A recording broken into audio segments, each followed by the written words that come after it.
পাড়া প্রতিবেশী আমরা সবাই একসাথে চলি, কিন্তু সমস্যা কোন জায়গায় জানেন? এদেরকে নিয়ে এক শ্রেণী মানুষ রাজনীতি করে, কথা বলেন ঠিক কিনা?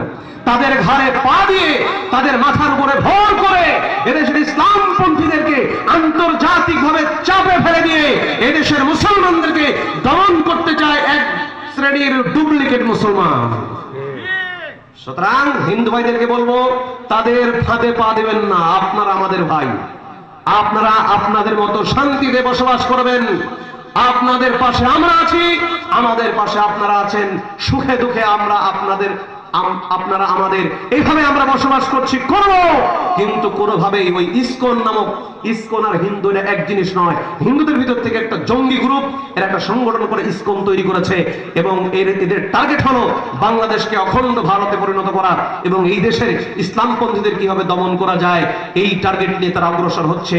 সুতরাং হিন্দু ভাইদেরকে বলবো, সাম্প্রদায়িক সম্প্রীতি নিয়ে বসবাস করবেন, কোন রকমের কারো পাতানো ফাঁদে পা দেবেন না, ঠিক না ভাই? বড় দুঃখ লাগে, চিন্ময় হিন্দু বেচারা গ্রেফতার হয়েছে, তারে পিজন ভ্যানে বসায় ডাব খাওয়ানো হচ্ছে, ডাব ডাব। আর আলেমদেরকে গ্রেফতার করলে কি হয় জানেন? আলেমদেরকে গ্রেফতার করলে হাতে পায়ে ডান্ডা বেরি পোড়ায়া, হাতে পায়ে ডান্ডা বেরি পোড়ায়, মাথায় এমন লোহার হেলমেট পরায় দেয়, মনে হয় যে পৃথিবীর সবচেয়ে বড় সন্ত্রাসী। খুকুমনি পরিমণিরা গ্রেফতার হয়, তাদের হাত পায়ে বেড়ি পরানো হয় না, হ্যান্ডকাপ লাগানো হয় না, মনে হচ্ছে এ বাসর ঘর থেকে নতুন বোম বের হচ্ছে। আবার এদিকে চিন্ময় সংখ্যালঘুদের নেতা গ্রেপ্তার হয়েছে, তাকে এমন ভাবে নিয়ে যাওয়া হচ্ছে মনে হচ্ছে যেন কোন একটা ভিআইপি মেহমান, তাকে লাল গালিচা সংবর্ধনা দিয়ে নিয়ে যাওয়া হচ্ছে এমন অবস্থা। হাতে হ্যান্ডকাপ নাই, পায়ে কোনো ডান্ডা বেরি নাই। কিন্তু আমার দেশের মুসলমান এক শ্রেণীর কুপরিমতবাদে বিশ্বাসী, তারা আলেমদেরকে গ্রেপ্তার করলেই হাতে পায়ে ডান্ডা বেরি, আজকে গ্রেপ্তার করে কালকে অসুস্থ হয়ে হুইল চেয়ারে বসে যায়, কথা বল ঠিক কিনা? রিমান্ডে নিয়ে অত্যাচার নির্যাতন চরম আকারে করেছে, এগুলো করেছে সবকিছু ওই ইশারা ওই বাবুদের, কথা বল ঠিক কিনা? বাবু দাদা বাবুদের খুশি করার জন্য করেছে। তবে আমরা হুঁশিয়ার করে দিতে চাই, বাংলাদেশ একটি বৈষম্যহীন, একটি নতুন স্বাধীনতার বাংলাদেশের যুগে পা রেখেছে। এখন এদেশের মানুষ ঐক্যবদ্ধ, কোন রকম ষড়যন্ত্র কেউ করবেন না। এই দেশ সুন্দর স্বাধীনভাবে শান্তিপূর্ণভাবে পরিচালিত হোক, এই ব্যাপারে সহযোগিতা করুন। হিন্দু ভাইরা কারো ষড়যন্ত্রে পা দেবেন না। আর কিছু ডুপ্লিকেট মুসলমান আছে, হিজরা মার্কা, হিজরা মার্কা বুঝেন? হিজরা যেমন নারীও না পুরুষও না, এক শ্রেণী মুসলমান নামধারী আছে, ওরা মুসলমানও না হিন্দু না, ওদের স্বার্থের কারণে হিন্দুদের সাথে মিশে আন্দোলন করতে ওরা দ্বিধাবোধ করে না, ওরা মুসলমান প্রকৃত নয়, ওরা হিজরা মার্কা মুসলমান, কথা বলেন ঠিক কিনা? এইরকম ইমানদারদের জন্য আল্লাহ জমিনের ক্ষমতা দেবেন না। কাদের জন্য দিবেন? ঈমান আনা লাগবে সাহাবায়ে কেরামদের মতো।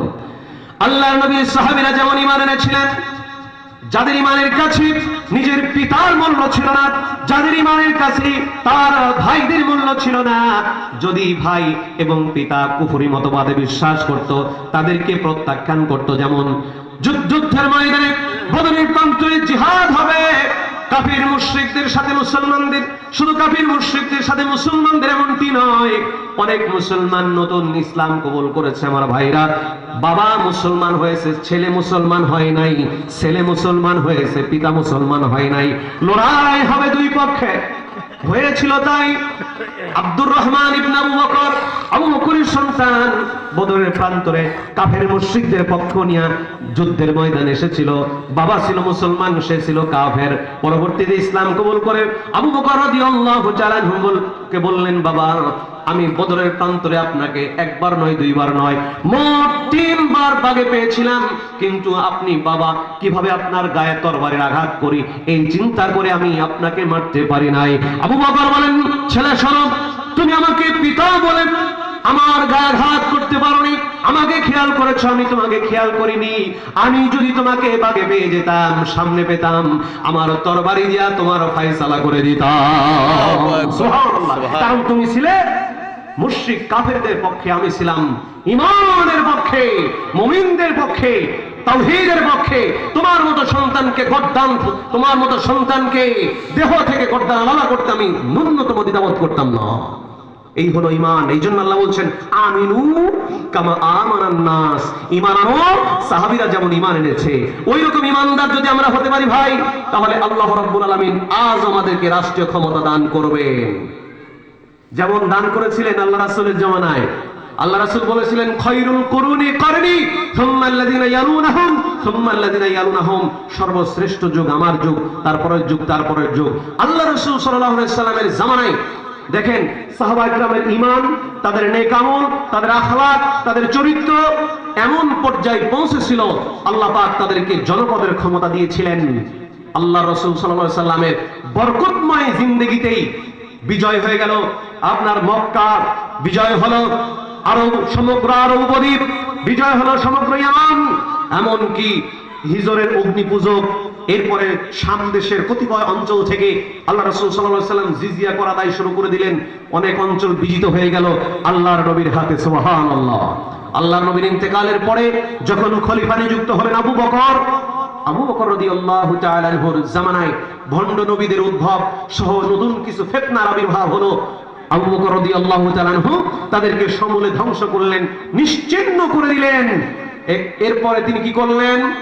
পারস্য, মিশর, বসরা এদিকে তিনি সৈন্যাভিযান পরিচালনা করলেন এবং আপনার বসরা, দামেস্ক ওই সময়ে আবু বকরের নেতৃত্বে বিজিত হয়েছিল, বিজয় অর্জন করেছিল, একের পর এক দিক বিজয় হতে থাকলো।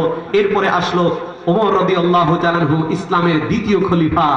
ওমর এমন একজন শাসক ছিলেন যে পৃথিবীর ইতিহাসে নবী রাসূলদের পরে ওমরের মতো এত সুশৃঙ্খল শাসন ব্যবস্থা, এত নিয়মতান্ত্রিক, এত সুন্দর, শান্তিপূর্ণ, সুশৃঙ্খল শাসন ব্যবস্থা পৃথিবীবাসী আর কোনদিন দেখেনি। সুবহানাল্লাহ। কেন হয়েছিল এরকম? সাহাবায়ে কেরামের ঈমান, তাদের আমল, আকীদা, বিশুদ্ধ আকীদার কারণে। এই আয়াত তার প্রমাণ। ওমর রাদিয়াল্লাহু তাআলা আনহু একে একে অনেক দিক বিজয় করেছেন। শুরু হয়েছে কখন থেকে বিজয়? আল্লাহ রাসূল সাল্লাল্লাহু আলাইহি সাল্লামের জামানা থেকেই।